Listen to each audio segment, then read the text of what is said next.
Valendo, gravando, dia 20/6, 9 horas e 42 minutos. Estamos entrando aqui diretão para a nossa última aula, 3/4, de mecânica do solo, para fazer o fechamento e aplicar os resultados que nós obtivemos lá no laboratório, com aquelas compactações simuladas, né, com aquela energia de Proctor simulada, para justamente. Só fazer um parêntese aqui, o número de golpes, aquele número de golpes, ele depende de cada uma das compactações, ele depende da camada de solo que você está ensaiando, tá? Se a camada for para pavimento, essa é a comum, para subleito, terreno original. Se for para base ou subbase o material, o número de golpes do Proctor, a energia, é a energia superior, 50 golpes, tá? Ok? Ali nós fizemos a energia, a compactação padrão, que é para subleito. Desculpe. Bom, sem mais delongas, vamos concluir os nossos cálculos, e aí eu volto e faço as considerações finais.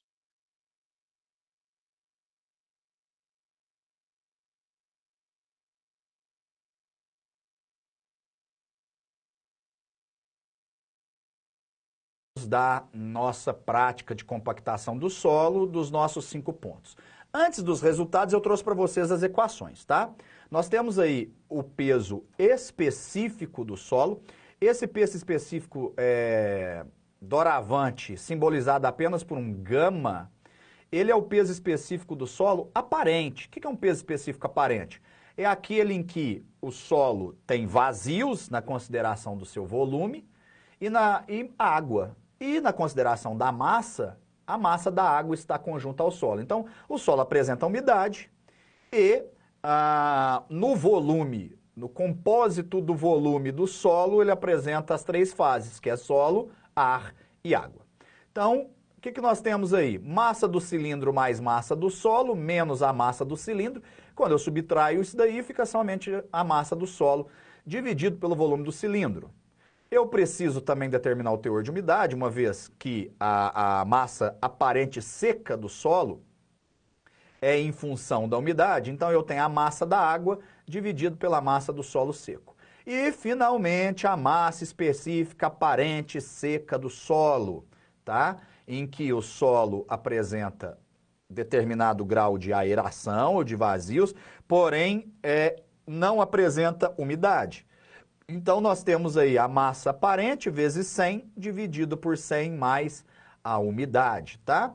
Essa fórmula também pode ser descrita como simplesmente a massa aparente dividido por 1 mais a umidade, tá? Esse 100 que eu coloquei em cima e embaixo aí é para você já entrar com os valores do teor de umidade em percentual, tá?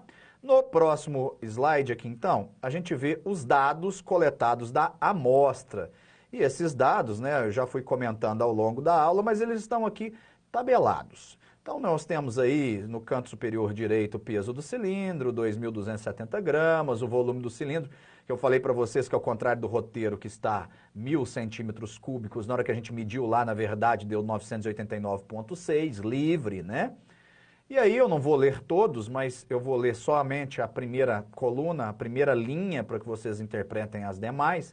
Nós temos aí, por exemplo, na amostra 1, a massa do cilindro mais o solo em gramas de 4.060, a massa somente da cápsula de 24,77 gramas, a massa da cápsula mais o solo mais a água de 94,5 gramas, a cápsula do solo, o peso, a massa da cápsula mais solo, 87,19 gramas, e o teor de umidade calculado através da equação que eu apresentei há pouco, 11,71%. Se a gente jogar na equação, a massa específica aparente dá 1,81, sem a correção da água. Agora, a massa específica aparente seca vai dar 1,62, onde você encontra aí nessa tabelinha que eu coloquei abaixo, né? As 5 amostras novamente e a massa específica aparente seca. Tudo isso utilizando as equações, apenas as 3 equações que eu mostrei anteriormente, tá?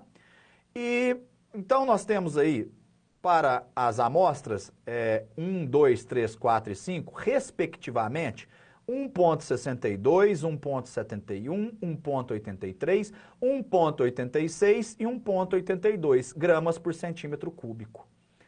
O que isso significa? Eu preciso determinar, e aí é muito simples, né, depois de feita a tabela, qual é a maior massa aparente seca, massa específica aparente seca. Por quê? Se densidade é massa sobre volume, quando eu tenho a maior densidade possível, significa que eu tenho a maior compactação possível.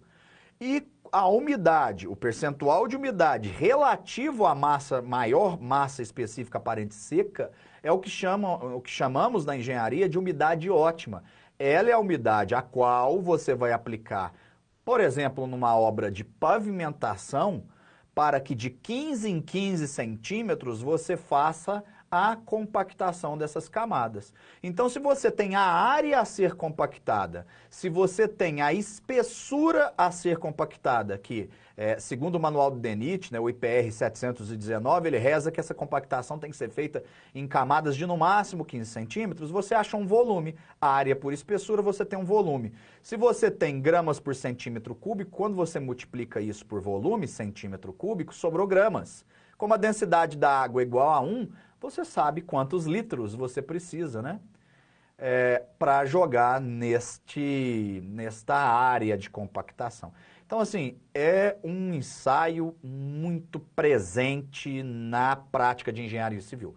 Muito presente. E para finalizar, eu fiz a curva de compactação aí no último slide e referente à curva de umidade ótima, onde no eixo X nós temos aí, e ao contrário de granulometria, tá, do ensaio de granulometria, onde o eixo X é feito em escala logarítmica, tanto o eixo das abscissas como o eixo das ordenadas, é feito em escala aritmética simples, tá? Então, o que nós temos aí? Nós temos os pontos ligados no gráfico, onde o ponto de máxima medido refere-se à maior massa específica aparente seca, no eixo Y, rebatendo no eixo X o maior teor de umidade. Aliás, o maior não, o teor de umidade referente à maior massa específica seca. O que estava naquela última tabela, eu simplesmente plotei aí, que é a mais fácil de achar. Um último comentário. Na literatura, né? Na literatura, sempre os ensaios dão o maior valor aparente seco, de massa aparente seca, no ensaio número 3, no ramo intermediário. E eu deixei aí no número 4 para mostrar para vocês que na prática nem sempre ela segue a teoria.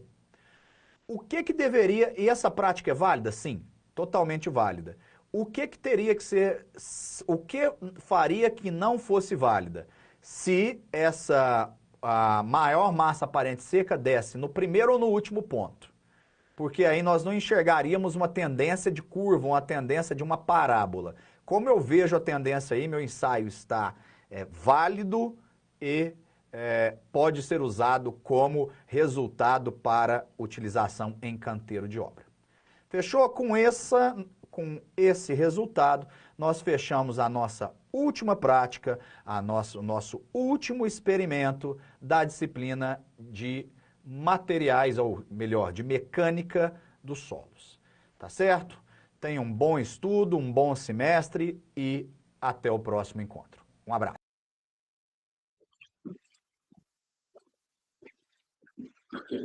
Muito bem para todos. É isso aí, moçada. É assim que você determina a umidade na qual você aplica para você ter um proctor, o maior proctor possível. Eu vou mostrar um exemplo para vocês aqui do que é o proctor e de como determinar ele na prática. Deixa eu dividir minha tela aqui. Gravação. Eu vou. Tela inteira. Eu vou abrir o Paint mesmo.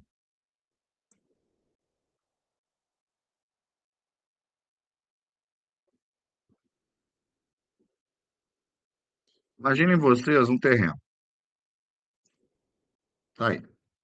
Terreno de, sei lá, 10 por 30, 10 por 25, vai. Então, terreno de 10 por 25. E aí, digamos que nós temos que aterrar esse terreno 15 centímetros. O terreno está plano, não é comum, né? Mas é só para vocês entenderem o raciocínio aqui, não é aula de volumetria, né? 10 por 25, então, 250 metros quadrados. Vamos falar que nós vamos aterrar 15 centímetros de aterro? 15 centímetros. Então, nós vamos ter qual volume de aterro, né? Vamos ter o seguinte: o volume vai ser 0,15 metros vezes a área do terreno, que nós temos 250 metros quadrados, né? Isso vai dar uma vez 250, uma vez e meio, 12,5, 37,5 metros cúbicos. Vai lá, aqui, ó. 37,5, deixa eu calculadora. 0,15 vezes 250. Isso aí, 37,5. Lá da nossa prática, nós encontramos há pouco, peraí, só um segundo. Ok. Cadê, gente? Cadê o vídeo? Onde estava passando o vídeo da prática? Aqui. Nós encontramos aqui umidade máxima perto dos 17%. Aqui seria 18, 17,5. Vou chamar de 17,5. Deixa eu ver exatamente o que eu achei. 17,23. 17,23. Então, nós voltamos aqui. Eu tenho uma umidade ótima de 17,23%. Um terreno natural, ele já tem alguma umidade, né? Você não vai pegar um terreno, umidade zero, só se você secou na estufa. Então, no mundo real, você tem umidades aí próximas de entre 5, 6, até 10% de umidade. Então, eu vou falar que esse terreno aí tenha 7% de umidade, no meu exemplo. Então, umidade natural. Estou criando aqui um exemplo. 7% de umidade natural. Então, o que ficou para nós aqui? Qual que é a diferença de umidade?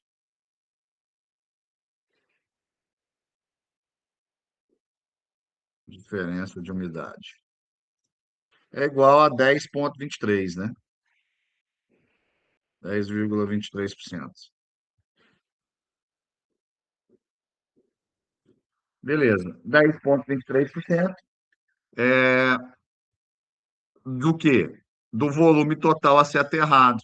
Então, se a gente pegar 37,5 metros cúbicos e multiplicar por 10,23%, 10,23, gente do céu, 23% vezes 37,5 metros cúbicos, nós vamos ter o valor de vezes 0,1027. 3,85 3,85 metros cúbicos de água.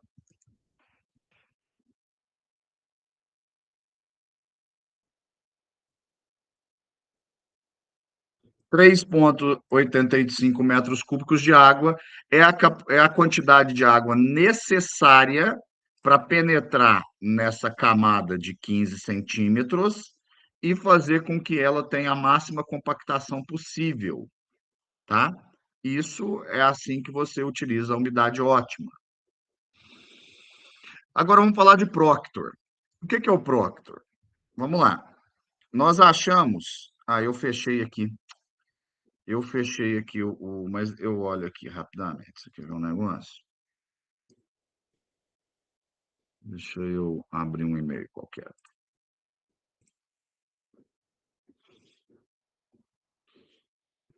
Eu só preciso pegar o final aqui de quanto foi a massa específica aparente que a gente achou. Vou pegar pelo gráfico mesmo, fica mais rápido. Ó, nós achamos 1,75, 1,85, 1,86. Nós achamos a umidade aparente máxima, cadê o paint? De 1,86. O gama seco, né? Aparente seco máximo, simplesmente gama S, 1,86 quilonewtons por metro cúbico, não, tonelada por metro cúbico, dá na mesma. Beleza. E isso é o do laboratório. Isso daqui é do laboratório. Aí você vai lá, pega seu terreno, o aterro de 15 centímetros, calculou a área, tirou, descontou a umidade existente, pôs água e compactou. No final, você vai aqui num cantinho, escolhe aleatório, uma, duas, três amostras, vai lá, retira e leva de novo para o laboratório, tá? Para fazer um ensaio, para fazer a verificação da compactação. E aí? Bom, como é que você vai, primeiro, como é que você vai fazer isso, né? Você vai fazer no campo, aliás, né? Você vai usar o frasco de areia, tá? Isso daqui está mais na parte de pavimentação, a gente fala sobre esse ensaio. Você vai usar o frasco de areia. No frasco de areia, suponhamos que você acha lá no frasco de areia uma compactação de 1,75, você acha que o gama S é 1,75 toneladas por metro cúbico. E aí, qual que é o Proctor? O Proctor, que é uma unidade, um nome que a gente usa muito em obra, né? E é interessante vocês saibam disso. O Proctor é a relação entre o gama S de laboratório dividido pelo gama S do campo. Verdade é o contrário. É o gama S do campo dividido pelo gama S do laboratório. E no nosso caso, então, seria 1,75, nesse exemplo que eu dei, 1,75 dividido por 1,83. 1,75 por 1,75 dividido por 1,86. 0,94. 0,94 vezes 100. Nós estamos falando de 94,1%. 94,1%. Normalmente não é aceito, tá? Porque em obras comuns, você vai compactar um terreno, tá ótimo, você conseguiu um Proctor de 94, mas para rodovia, no mínimo 95, tá? Então, para rodovia não serviria se o frasco de areia me retornasse 1,75, enquanto o laboratório me deu 1,86. Para uma construção, como calculista, eu posso dizer para vocês, como um excelente resultado, um excelente Proctor para uma edificação para servir de fundação, certo? Deixa eu jogar minha tela aqui. E é isso, moçada. Vocês têm alguma dúvida? Vocês têm algum. Quer comentar alguma coisa? Quer fazer algum tipo de pergunta? Respostas, sugestões, transferências, Pix? Se inscrever no canal, deixar seu like? Não? Então, assim, foi um prazer tê-los aqui. Nós vamos nos encontrar mais vezes em outras disciplinas, né? E quando a gente encontrar em, lá em sistemas de transporte, se ainda for eu, né? Claro, se ainda estivermos aqui, né? Quando nós nos encontrarmos aí, eu vou falar desse frasco de areia, como é que determina essa umidade no frasco de areia. Valeu? Estou dando por encerrado aqui. Um abraço para todos, bons estudos, boa Copa para nós. Até a próxima.